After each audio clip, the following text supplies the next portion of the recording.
Gua pernah hampir mati cuma karena ikut KKN. Gua nggak bercanda bro.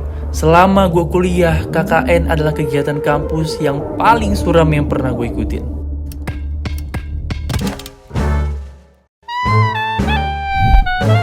Jadi ceritanya gini.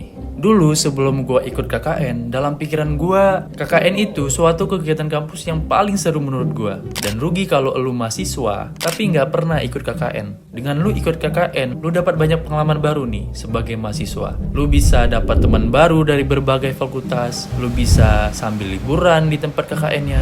Dan yang paling utama sesuai namanya, KKN, kuliah kerja nyata. Lu tuh bisa berguna untuk nusa dan bangsa, Cela. Jatah gue KKN itu seharusnya tahun 2019 yang lalu. Tapi karena corona, KKN ini dijadiin online kan. Gue berpikir apaan KKN online? Mana enak anjir.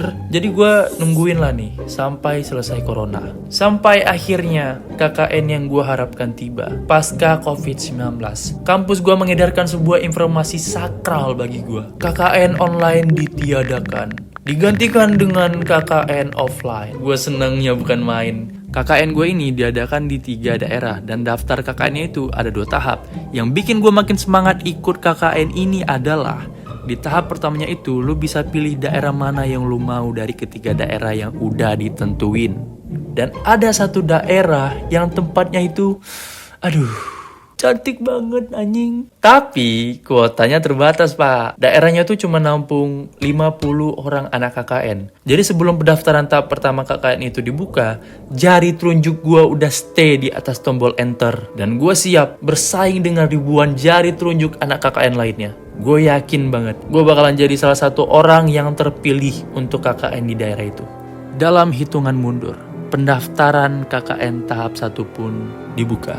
5 4 3 2 1. What the fuck anjing? Kok bisa gitu loh? Kok bisa langsung penuh slotnya? Tersakiti hati kecil gua pak. Temen gua yang ikut KKN ternyata dia dapat cok.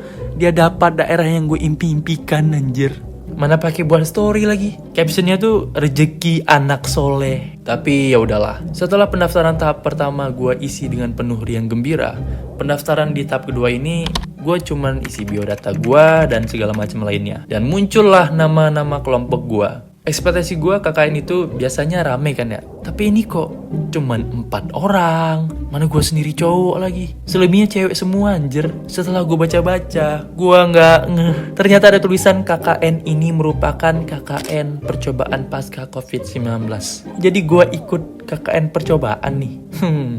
Firasat gue mulai gak enak. Singkat cerita, berangkatlah gue ke lokasi KKN. Oke, jadi cerita gue KKN ini, gue gak akan ceritain detail hari per hari selama gue KKN. Tapi gue bakalan ceritain momen-momen pahit yang gue rasain selama gue KKN aja. Jujur ya, selama gue KKN di tempat ini, 1 hari itu berasa 1 tahun di sini. Saking gue gak betahnya KKN di sini. Bukannya gue gak suka sama tempatnya, tapi gue gak betah sama orang-orangnya yang tinggal di sini. Sesampai di lokasi, gue langsung disambut sama kepala desanya, dan kepala desanya bilang, kalian selama KKN akan tinggal di rumah saya dan kalian tidurnya tuh di sini ya. Hah? Serius ini? Masa gue harus tidur satu tempat sama nih cewek-cewek? Jadi rumah si kepala desanya ini kecil. Terus kamarnya itu cuma 1 guys. Dan kamarnya itu ditempatin sama si kepala desanya, istrinya, dan 2 anaknya. Dan kami satu kelompok itu tidur di ruang tamu yang kecil berempat. Bukan apa-apa nih pak. Takutnya bakalan timbul fitnah-fitnah dajjal yang tidak diinginkan tuh gak? Gue dari awal tinggal di desa ini, gue langsung dimusuhin pak, satu masyarakat. Padahal gue udah bertingkah baik loh. Setiap orang yang lewat, gue senyumin, gue sapa. Bombastic side eye. Tapi tetap aja, gak ada yang ramah sama gue. Dan yang gue dengar dari teman-teman gue yang KKN juga, desa yang gue tinggalin ini ternyata memang terkenal sama warganya yang rada sensitif sama orang asing. Terus tuh ya, yang gue takutkan tadi, yang persoalan fitnah memfitnah itu, kejadian juga akhirnya. Kepala desanya tiba-tiba ngomong ke gue, kamu gak bisa tidur di rumah saya lagi. Karena dari beberapa warga yang bilang, tengah malam kamu keseringan di rumah saya. Jadi mereka anggapnya kamu aneh-aneh. Gue dengerin itu langsung emosi anjir. Ya iya dong, gue sering tengah malam di sini. Kan saya tidurnya di sini. Bapak loh yang nyuruh. Gue pengen banget jawab kayak gitu anjir. Udah dia yang nyuruh, malah gue yang kena. Tapi ya udahlah, mau nggak mau gue ngikut doang. Dan lu tahu gue disuruh tidur di mana? Gue disuruh tidur di rumah yang belum jadi. Betul-betul belum jadi, cok, rumahnya. Dinding masih batu bata, jendela sama pintunya belum ada, listriknya belum ada. Plus debu di mana-mana. Karena memang lantainya itu juga belum rata di semen. Dan gua itu tidurnya cuman pakai karpet tipis. Gua juga tidur bermodalkan flash di HP gua. Gua berasa kuli bangunan anjir.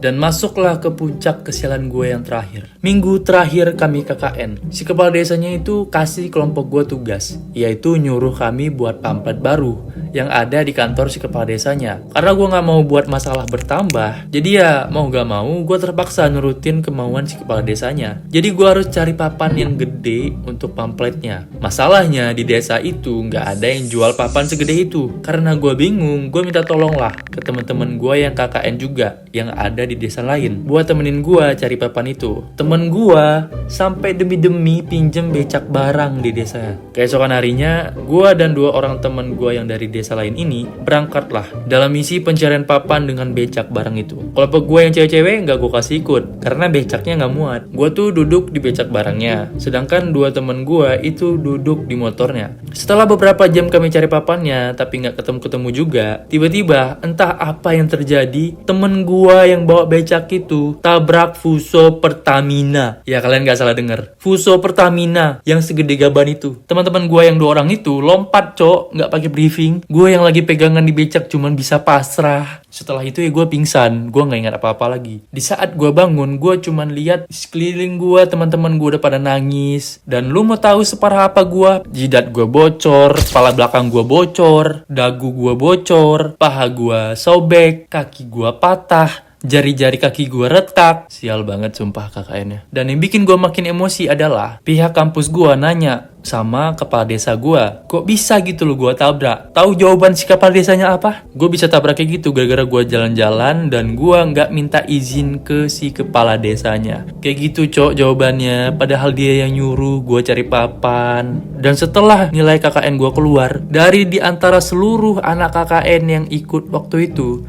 cuma gua yang dapat AB, yang lain A semua. Gue bukan masalah nggak terima nih, gue dapatnya AB. Masalahnya gue cuman sendiri, cok, yang dapat AB. Nyesel sih gue ikut KKN-nya, cuma ya gimana, nasi udah jadi bubur ya kan. Oke, sekian dari pengalaman suram gue selama KKN. Mungkin lo juga punya pengalaman yang sama kayak gue, lo bisa ceritain di kolom komentar. Sampai jumpa di video selanjutnya. Bye.